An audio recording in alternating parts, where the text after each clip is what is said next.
Because Cuba was just 90 miles south of Florida, and its population was largely Catholic and included Americans, the United States took an intense interest in the inner workings of that island. In 1895, as Cuba was fighting for its independence from Spain, the tabloid press in America continuously reported the story, often noting the horrors of Spanish repression against Cuba.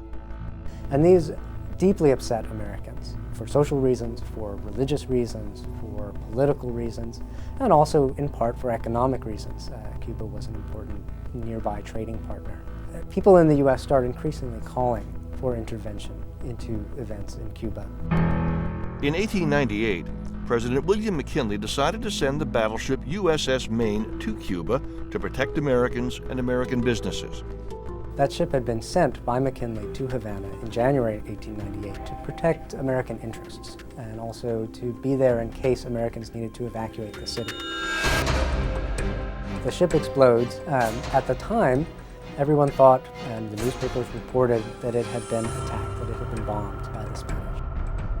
A much later investigation, actually in 1976, confirmed what many people in the Navy, even then, some of them actually thought, which was that it was an internal explosion to the ship itself. The details may have been murky, but the tabloid press called for a war against Spain.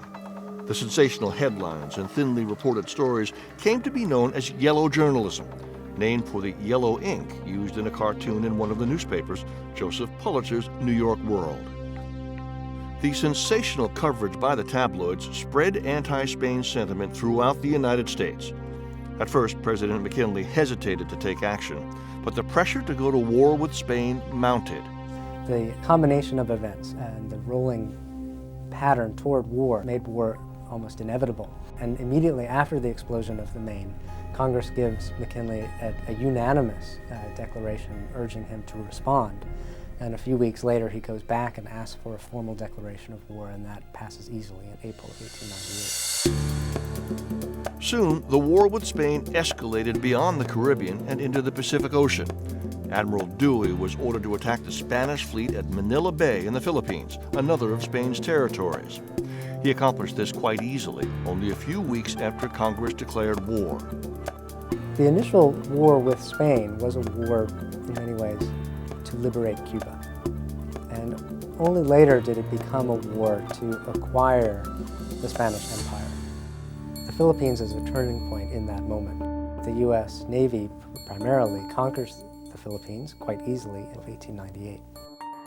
By the end of the war with Spain 6 months later, the United States had control of Cuba, Puerto Rico, and the Philippine Islands.